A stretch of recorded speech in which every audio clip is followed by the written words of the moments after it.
Mike, thanks for having me here at the Casa de Bisping. I appreciate it, man. It's quite all right. I see that you've took you took your shoes off. You know what I mean? Trying to be respectful. Well, I like that. I like that. The only problem is, no, I can't smell your feet. I'm kidding. No, good to see you, Mike. Yeah, sorry, buddy. I won't do that the whole time. I couldn't resist. That was such a bad joke. It's part of the banter, man. I appreciate it. Only Michael Bisping, you know how to put me on the spot. You just kind of had me do a cameo on your podcast. I did. So I was doing. He turned up an hour early. I said, get here at 4. I'm doing my podcast, and he shows up early. So of course we're going to get him on the podcast. Believe you me, by the way, it's the best podcast on the planet.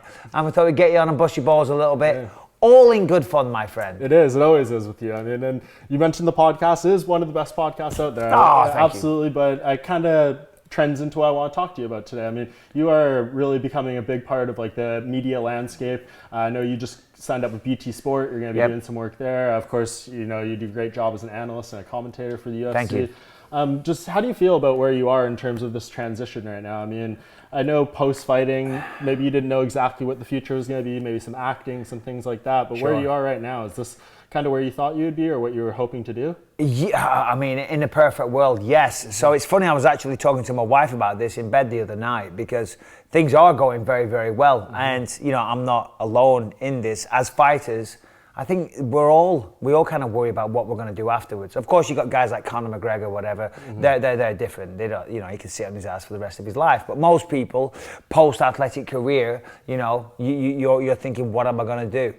And then part of the thing, and I'm sorry, I give long-winded answers with stuff like this, but like when I was training, when I was fighting, I always pushed myself so hard because I never wanted to go back to working dead-end jobs in a factory or whatever. There's nothing wrong with that, but nobody wants that. When you're fighting in the main event of the UFC and you're flying around the world, you don't want to go back to, you know, minimum wage work if you can avoid it. So yeah, it was always something that I was worried about, you know. I mean, of course I did very well. The UFC, you know, I earned a lot of money. I'm very, very happy about that. Not bragging, but I was always paid well.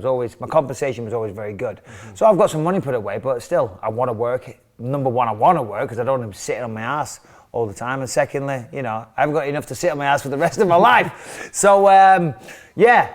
Now, I was lucky because I had eye problems, right? So I continued fighting and I always felt like I was still there by the skin of my teeth. Mm-hmm. I thought, at any moment now, I'm going to have my career taken away. You know, one doctor, you know, might see that and say, nah, he's done. Mm-hmm. So I started trying to use my platform, for want of a better word, to open as many doors as I could.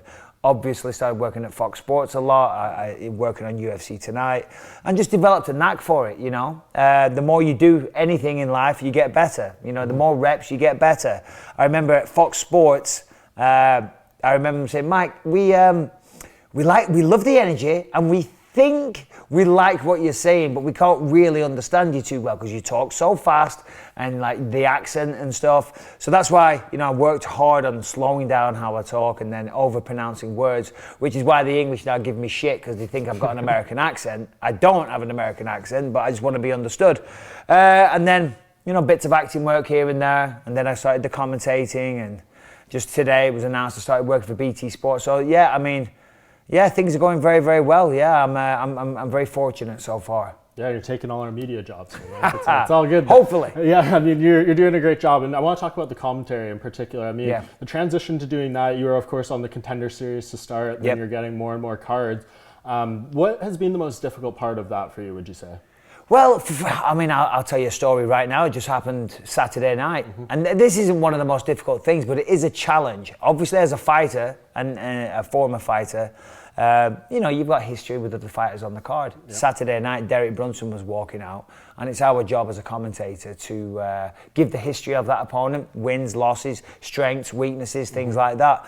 And as he was walking out, I said, you know, Derek Brunson, he's been inconsistent at times, which he has, you know, but other times he's delivered sensational performances. And I listed off the knockout of Lyoto Machida and the knockout of Uriah Hall. Yeah. And I was saying that from a complimentary standpoint because they're very good fighters that he was able to beat.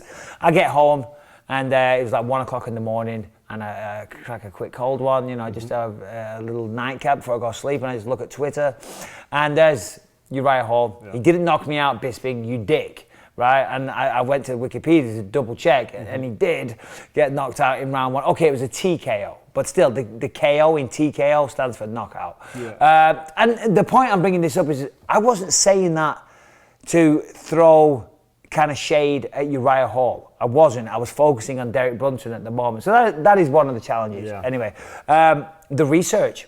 The research is another one of the challenges. You got to know your stuff, and you got to do a lot of research. And it takes pretty much an entire week leading up to a fight. That is my number one focus. You know, I'm sat at that chair over there. I'm watching. Each fighter takes about an hour. Yeah. And if there's 13 fights, that's 26 fighters, 26 hours. You've got to watch interviews, go to the social media, try and see who they're training with, things like that. Yeah. The UFC are great. They give you a lot of information, bios, and just all kinds of stuff. They supplement it as much as possible. But still, the research, it's not challenging, but it's time consuming and you have to do it. And as someone that became a professional fighter, it's no surprise that I was terrible at homework at school.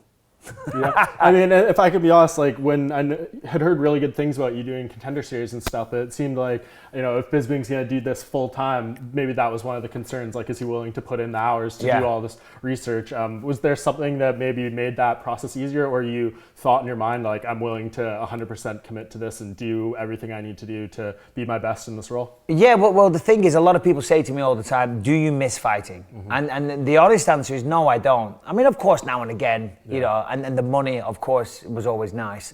But I'm still involved with the sport now. You know, Saturday night I was there, I'm commentating the fights, and a lot of the time I get to step in the octagon when things are back to normal, and you interview the fighters. So I'm a part of the show, and it's because of the commentating, and that's why I don't miss it. And I love doing that. Of course, the compensation is great as well. It keeps me involved in the sport that I'm truly passionate about. So if I want to keep that job, I've got to know what I'm doing, and I've got to do the research. So, excuse me, no, it's not a pain. You know, it's a necessary evil that has to be done.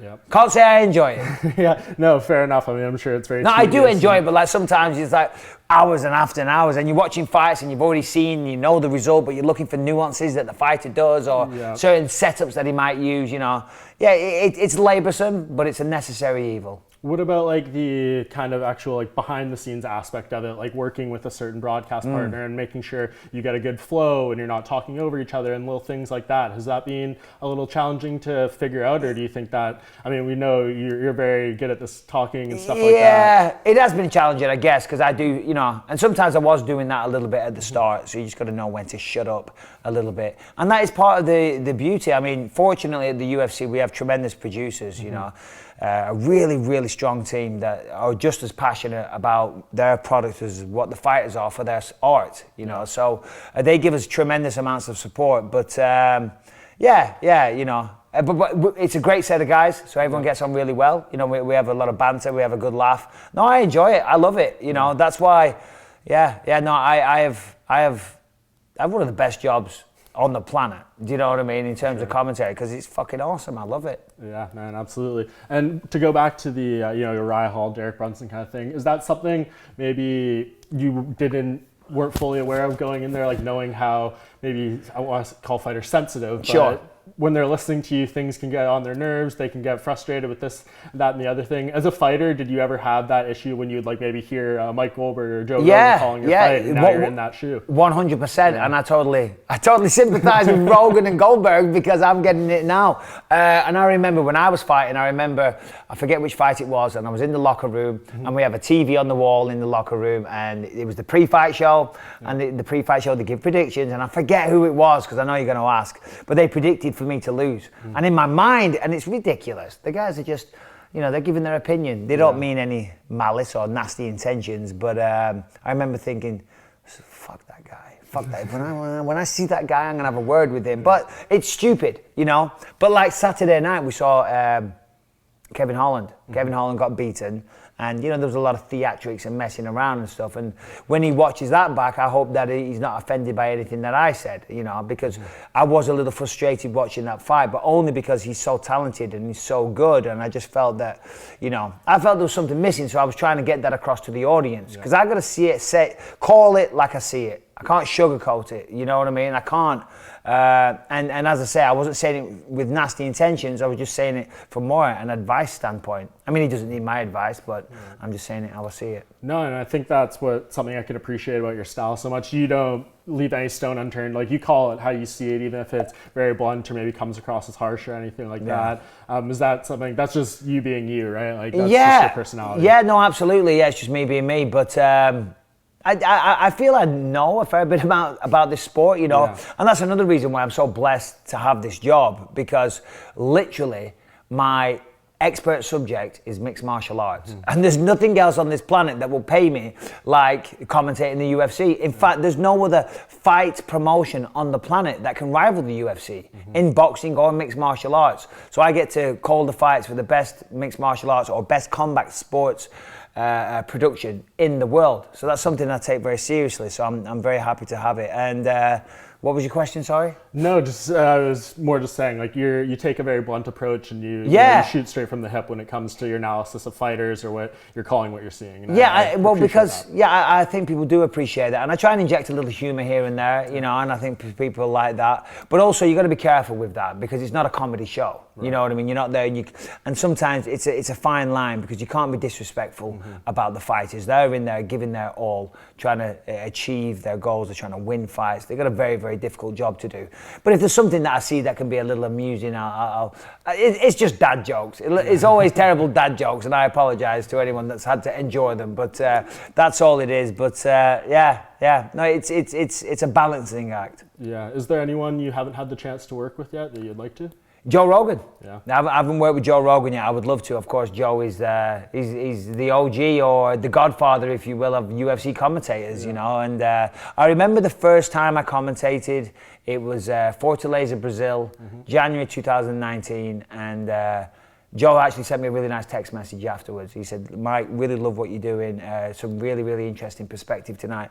Looking forward to working with you one day." And that you know, to hear that from Joe, that was, it meant a lot to me. So thank you, Joe.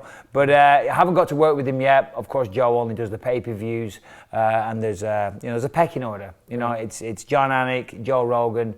Next in line is DC, you know, and that's just the way it works. There's a hierarchy, and fair enough. I'm the last one in, so probably first one out. Hopefully not. I know. Do you think your education through doing commentary and what you see, the studying the fighters, do you think that would have helped, like, more if we were to fight again at some point in the future? Like, would that help you in a big way? Because you talk to some of these other guys, they're like, damn, like, I wish I could go back a few years with the knowledge I have now, and it would be a game changer. Yeah. I don't know, because I get asked that question a lot when I used to do a lot of the analyst work, and I guess to a certain degree, coaching definitely helps on that side of things, because when you're coaching, you're breaking down the techniques and you're showing the tiny little intricacies. You know, the smallest little difference can, like change of position or whatever, can be the difference between a technique working and not working. And when you're coaching, you're focusing on the minutiae, those little things that make a difference, and that drills it home to you. Talking about it, I guess it does help a little bit, but not as much as coaching. Yeah. Do you have any fancy to coach at any point, or like be in someone's corner for a UFC fight, anything like that? Yeah, no, absolutely. I do want to coach some fighters when I'm older, and I will do that. But right now, it wouldn't be fair of me to do that. Coaching is a selfless job, and if I was to coach someone, and I will when I'm older, you know, hopefully I've stopped the rat race, if you will, trying to get ahead in life and stacking some chips and whatnot. I will take some time and find myself a protege or two and take them under my wing and try and pass on my knowledge, you know, because believe it or not, I'm not that stupid. I've learned some things about this sport over the years, and I would like to pass that down. But as I say, right now I'm still doing me. I'm still trying to achieve things that I want to do in life. And it wouldn't be fair to the fighter or fighters in question for me to do that, because as I say, you got to be there every day. You got to be helping them along the way. You got to be someone's call if they need a shoulder to cry on, talk about their problems. You got to go corner them. There's a lot goes into being a coach, and as I say, right now I just don't have the time. Yeah. Do you have a favorite fight you've called so far? Oh my God, that's a tough question. Favorite fight I've called so far? Man, I don't. No, I don't. I don't. But there's been a lot of good ones. I remember the Dustin Poirier Dan Hooker fight. That was crazy. Yeah. It's so weird, because when you call in the fights, I find myself going right, and I sit there, and they're from here to that TV away from me, you know, and the cage is right there, and I see them fighting, And I just think these guys are crazy. Do you know what I mean? I think they're fucking nuts to do this. This is insane. And like every reaction that I give like that is genuine because I'm like, oh my God. But then I'm like, I used to do this. And I forget about that. But yeah, no favorite fight, but Dustin Poirier, Dan Hooker, Shane Burgos, Josh Emmett was another one that stands out. But yeah, no, there's always great fights. Yeah. Do you see the game as like massively different than when you were competing in it? Because I remember when you were fighting, like I'd always ask you like, hey, you're the first one to get 20 UFC wins or hit 25 UFC fights, all these different little things. And now it seems like every event, you know, we saw Derek Brunson, he's still like 2 wins behind your all-time middleweight wins record or 3, but you know, it's catching up in that way. Like, do you look in there and say like, this is different than what I was doing, or does it seem fairly similar still? I think the answer to that is yes and no. You know, certainly the sport's always evolving, you know, and like, for example, here's an obvious example, the calf kicks. Yeah. When I was competing, they weren't a thing. You know, and it's definitely and I'm glad, by the way, because those things suck. I've never been kicked with one, and I can't spar these days because of my eye and my knees and my neck and all kinds of stuff. So I do miss that. I miss sparring, but I'm glad I've never taken a calf kick because they look like they kill. And I lived out in Thailand for a few months training out there, and the Thais never showed the calf kick either. So that's a new evolution. You know, so yeah, the sport's always changing, and the fighters are changing their approach to it. I mean, Kevin Holland fighting 5 times last year. I mean, it's been done before, but still, it's it's crazy. Yeah. Do you think more so it's the business side of it as well? Like, in what sense? I mean, you just see how packaged the UFC is in terms of it being like such a mainstream brand, and the sponsors that are behind it, and just all that. I mean, I'm sure the pay is vastly different than what you were getting coming up. Some of these early guys entering the UFC, there's a lot of changes on the business side. Yeah, absolutely. I mean, the sport now is, you know, I mean, you know, I remember when it first went on to Fox back in the day, it was like, oh, here we are, you know, we're in the same conversation as NFL and NBA, but then that's even progressed further now with ESPN, you know, and it has, you know, it's wild to see. It's only like that, well, I don't know about only, but predominantly only like that in the States. You know, the rest of the world still has some catching up to do. Like in the UK, you know, I mean, the problem is the time difference. The fights run at 4 or 5 o'clock in the morning. That's always going to be difficult. But I know that there's a massive, avid, passionate fan base. And that's just from something as simple as Facebook. Right? When I log onto a Facebook on a Sunday morning, I come downstairs, I sit there, I have my coffee, put the news on, have a quick scroll through Facebook like everyone does. Yeah. And all my old mates that I grew up with are all talking about the fights, right? And they never talked about the fights. They didn't have a clue. You know, they didn't know nothing about it, but now they're all talking about, oh, that decision was bullshit and things like that. So, you know, I mean, that's only a small example, but it does show that, you know, the sport is growing massively more into the mainstream. Yeah, definitely maturing a lot. As are you. I mean, you're making up with old rivals and stuff. You and Luke Rockhold, like buddy and stuff like that. How'd that come about? Yeah, well, no, he's training down there with Perillo now in Ruka. So, you know, I still get in there now and again, you know, when I can get in, have a workout. And I was kind of half expecting him to be there one day. What am I going to do? Am I going to walk in and be a dick? No, it's water under the bridge. We shared 2 fights. It's weird. You have a I wouldn't say bond, but you definitely shared an unforgettable experience with that person. And I always said, if I was to meet Luke under a different guise or different circumstances, we'd probably get along because he is friends with some people that I have a lot of respect for, like Daniel Cormier.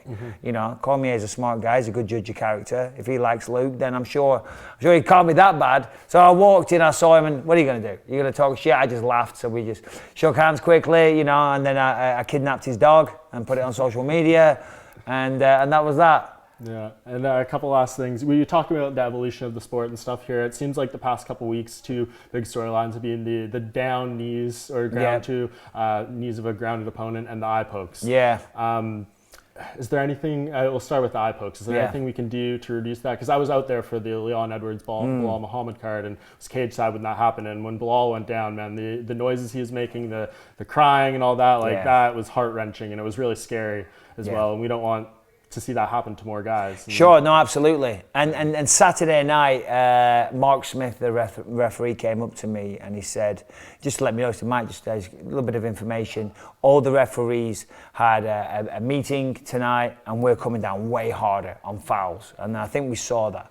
But what can they do is, one thing they can do is the gloves. I think the gloves just need a different design. A while ago I was talking about it and said, I'm sure there's going to be some kind of design where you can put elastic into the gloves that forces the fingers to bend like that. And then to straighten it, you have to use the strength of your fingers. Right. But there's gloves, you don't even need that. There's gloves that just make them go like that anyway. And then you could do that with the strength of your fingers. So I think it's as simple as that. Also, there's this rule where the fingers have to be up. Not like that, they have to be up. Yeah. That's got to go. That's got to go as well, because if someone's coming in, it only takes a fraction of a second, not even that, just to do that. So that's, if someone's coming in to close the distance, you're going to try and grab anyway, so the fingers come down. Yeah. So I think they should change the rule where the fingers have to be like that. Not a clenched fist, but a loose fist at all times. Yeah, because you've obviously worn the UFC gloves many a time with your hands wrapped. It seems like the resistance is to like keep them closed, right? Like it's naturally keeps it upwards, whereas you'd want it to be the opposite, right? You'd want it to be naturally closed, and then the resistance just to a open curve, it up. A curve, yeah. So as I'm saying, if you want your fingers like that, you can design a glove that makes your fingers go like that, and obviously you want to be able to grab a forearm, but you can still do that, you know. So, and of course you want to parry jabs. So for that you do need a straight hand, you know, or whatever, parry whatever shot. But still, you know, I think making those kind of changes are worthwhile. Because, you know, eye pokes, yes, they do hurt, but there's more to it. I mean, look at Bilal Muhammad there and Leon Edwards. Yeah. Massive fight, a lot of work, a lot of sacrifice, time away from family. Leon's flown across the country. All right, you might not feel sorry for Leon because he was the poker, but the pokey, Bilal, you know, he's flown down from Chicago, massive opportunity, and it's taken away. And it hurts as well. Not only that, on top of it, it hurts badly. Fortunately, he was okay, but you never know. Something bad could happen one day. Yeah, hopefully we see some evolution there. And what about the knees to a ground opponent? I mean, that's one I want to see that rule just opened up a little bit more, because it can be a bit of a stalling tactic when guys are putting their hands up and down, the front headlock position type of thing. You know, I know rule changes are really tough in this game, especially to get it widely done to the unified rules. But I think that's one. I mean, I'm not a big fan of like head stomps or soccer kicks, but that one feels like it could really open up the game a lot. It's a tricky one. Because I'm not for a guy being on his knees and kneeing him square in the head if you're standing up. Because you can generate so much power like that, and you can really hurt someone. You know, we've been very lucky. We've never seen a tragic accident or injury in the UFC, but you know, we don't want to do things that might encourage that one day. You know, all this hard work the UFC's done in the media and making this sport as widely accepted as it is, all it needs is one fucking death. And God forbid, you know what I mean? And you know, things change. So I'm not for that, but it is a tricky one. I hate seeing people play this game, putting their hand down. Yeah. That's a bit of a cowardly move, if you ask me. I don't know, because they always talk about, was it intentional or was it not intentional? Yeah. Well, they're always intentional. You didn't accidentally knee him, but they didn't necessarily know that he was technically down, you know. But yes, of course, your brain sends the message to throw the knee, and you throw him in the face. Now, I know a lot of people watching this might be thinking that I'm a fucking hypocrite, because they're probably thinking about Jorge Rivera. But again, I did knee him in the face when he was down, but he was getting up, you know what I mean? And in the heat of the moment, you know, you're in a fight, you know, simple as that. Adrenaline spiking like crazy. And especially if you think you've got him hurt and you're going to win the fight, you know, you got to make these micro judgments in the fraction of a second. And it's very, very hard.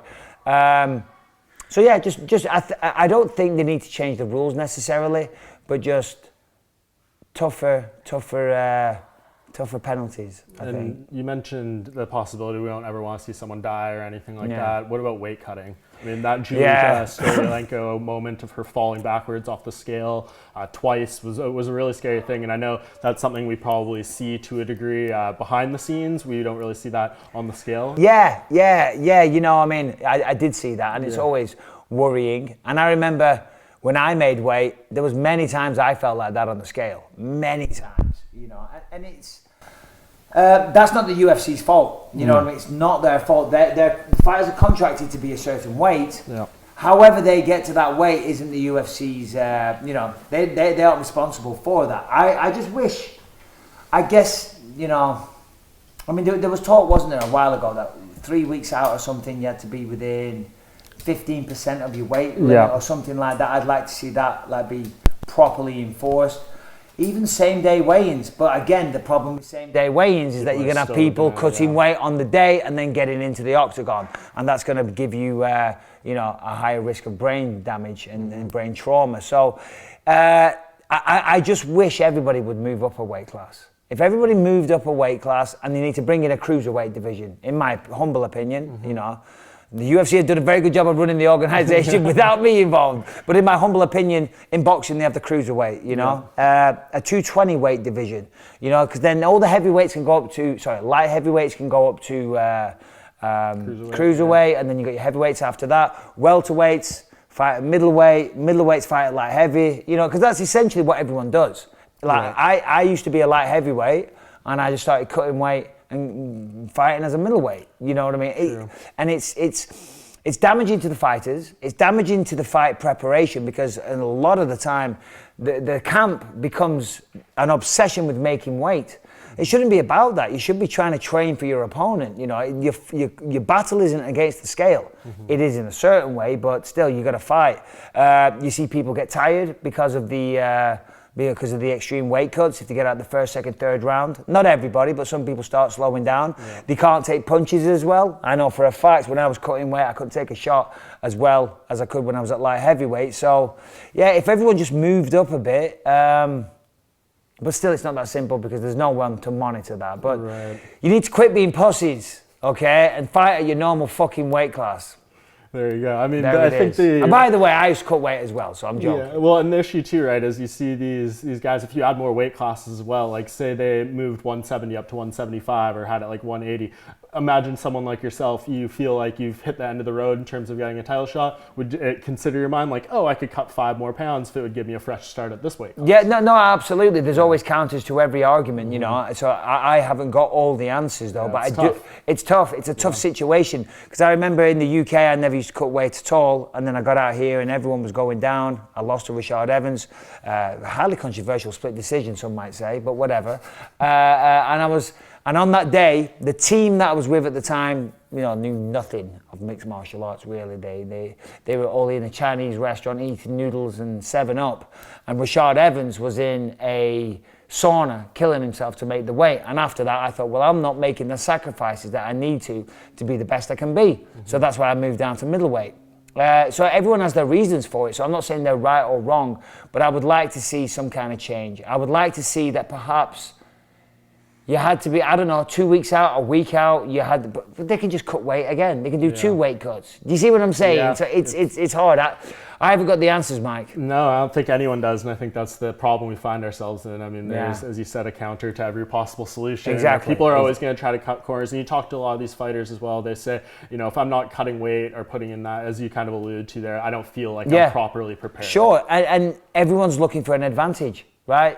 They're looking for any kind of way they can get ahead. And that's what sport's about, within the confines of the rules. So if you feel that you can cut a lot of weight and that's going to make you stronger and heavier in the octagon, and it's not against the rules, then they're going to do that. Just like, they're looking for the best trainers or the best nutrition or whatever. Someone's saying that, then, as I say, they're always going to look for a counter because they're trying to be the best they can be and they're trying to get the results that they need. Yeah, and it's scary too. I like the idea of checking in with people weeks out, but then what do you get? Do you have exactly. You have a massive championship fight. You're gonna cancel. Let's say it's John Jones versus DC, and they come a week before and they go, and the UFC have spent a fortune on promoting the fight, and then you're 2 pounds over the weight. There's a bit of a discrepancy here, Daniel. Sorry, fight's off. Yeah. That's never going to happen. You know what I mean? And the UFC there are punishing themselves. So I don't know. It's a very tricky situation. It is. And last thing, people who don't typically have to cut weight are heavyweights. And I want to close up with UFC 260 this weekend. Yeah. To a degree what it feels like to be in Francis Ngannou's shoes.